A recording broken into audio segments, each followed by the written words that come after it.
Hello and welcome into this edition of FYI. My name is Ben Holmeyer, and today on the show we're going to talk about staying healthy in college, and that includes eating right, getting the right exercise, but how do we do that in our busy schedules? Here today to talk with me about that is Paula Costa. She is an exercise science major, and you're actually double majoring, so tell me a little bit about what makes you able to talk about this kind of stuff. Well, first of all, I would like to thank you for the opportunity to be here, be talking about a little bit of my experience, and at the same time helping some other students to be healthier on campus. I am a double major.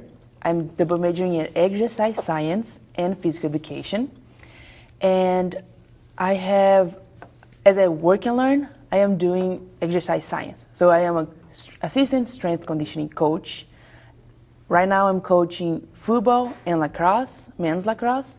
And in the past, I already coached men's basketball, women's basketball, men's volleyball, and swimming. So I've been around all these students. They are very interested on being healthy, and I've been advising them on how to make a better choice. And so what are some of these ways that we can do better? That brings me to my next question of student athletes are also extremely busy between practices, games, and also school. Mm-hmm. What are ways that you advise them to eat right and get some exercise when not actually playing? Well, the first point is being organized. So try to plan ahead what you want to eat and how do you want to schedule your eating habits. So I like to say that at least 5 times a day you should be eating, like in a schedule. 3 of them will be an actual meal, so breakfast, lunch, and dinner. And try to schedule there 2 snacks between breakfast and lunch, and then between lunch and dinner, get a snack in there. So the main idea is to not spend more than 3 hours with an empty stomach. Because whenever you do get an empty stomach, the tendency is to overeat and just eat because you're hungry and not because you need the nutrients that you actually need. So my advice would be get organized, pre-plan already when do you want to eat. So obviously the way that us students eat here on campus is between the three meal areas that we can go to, which is the Spelman Cafeteria, the Evans Commons, and also Grab and Go. What are some suggestions that you advise that we use in each place? Because each place also has plenty of unhealthy options for us that are kind of gravitated to sometimes. What are ways that we should maybe go towards? So grains are one of them, proteins, fruits, dairy, and vegetables. So if you can get at least 3 out of these 5 food groups, it would be a great option. So for breakfast, maybe get yogurt as a dairy, get granola as your grain, and maybe a fruit, a banana. So that would be a great breakfast. For lunch, for dinner, try just portion even out your calories throughout the day and get all 5 groups throughout the whole day. So in every meal, get at least 3, but even out throughout the day. So you already got, you're missing vegetable and you're missing protein on the morning, so that will be your main emphasis for lunch. So get a vegetable side, get a chicken breast at least. So get your grain as well, and the most you can have, the best. Just try to. The best idea is to get your plate as colorful as possible. All right, this is the end of our first segment here on FYI. We're talking healthy college choices. We're going to give you some actual examples when we come back.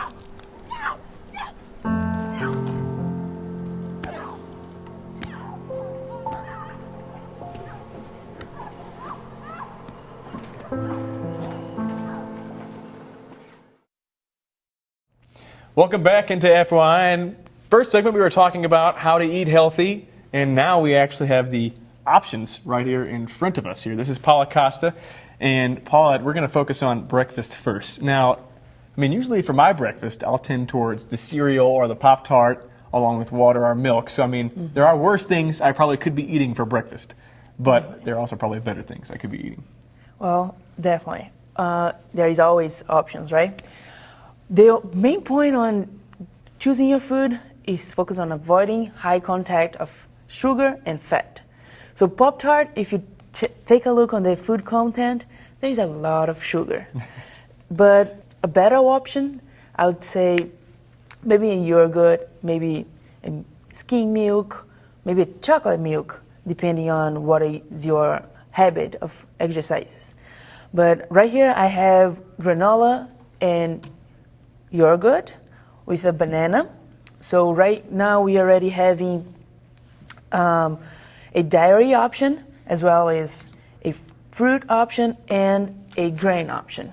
So those 5 points that we talked about before, here is already addressing 3 of them. Now, is it good to have protein sometime with your breakfast? I know a lot of people like to have their eggs and their sausage to get them going in the mornings. What's your take on that? It's definitely a good option. Just be conscious about how you address it. I would say yogurt is also a good source of protein. It's not like an egg. An egg will be a much better option, but it's also an option.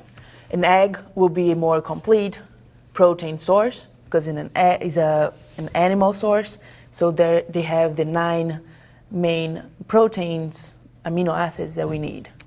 But moving on to our next meal, and this would be lunch, of course. And we have a sandwich here, which is ham and turkey, and we have an apple. This might be a little bit of a light lunch for me, but that's probably a good thing when it comes to eating because we need to eat less, as we were speaking to earlier. So what is your take on the lunch option we have here? Is that the correct option here? Should we have a little more, or what do you think? Well, it's a good option. I would say, in my opinion, it's not enough. We do have grains. The bread is a great grain, especially because it's a whole grain. It's a great option. We have the ham as a protein. We have maybe the cheese. Yeah, we have cheese here. So probably a little fat, but I would say that's not enough. And add a side of veggies, probably. That would be my advice. Okay. Moving on to dinner, and you don't even want to ask what I have for dinner. It's probably not anything good to what's compared here. But let's open this up here and see what we got. So we got a small salad here, and if you can't see this, we got some, if I don't spill it, we got chicken and everything as well. Chicken, spinach, looks like we got some cucumbers and some carrots here. We got orange juice. What's your take on this? This is an extremely healthy dinner for me. It's got the protein, it's got your veggies. Definitely. But it also might need a little more again. But what's your take here? It's a really good choice. The chicken is a great choice of protein. It's a light and there's not a lot of fat in chicken. And we also have juice. The only point of the juice is that they might have a lot of sugar, as we were talking before. Sugar might be not the best idea. But overall, it's really good. It's a really good choice. Just a small one. Right. And just real quick here, if we were to have a snack in between these meals, what would your advice be for that? Well, fruits are always a great option of snack. Also, baby carrots is my favorite. It's a veggie and it's easy. You can bring it in your backpack at any time. Also, cheese stick is also another good option. It's a protein. It's not heavy. Depending on the type of the cheese you choose, it's not heavy in fat. All right, well, there is your health options. We've learned a lot today about what we should and shouldn't eat here. And I want to thank Paula Costa for coming on. My name is Ben Holtmeyer. We'll see you next time on FYI.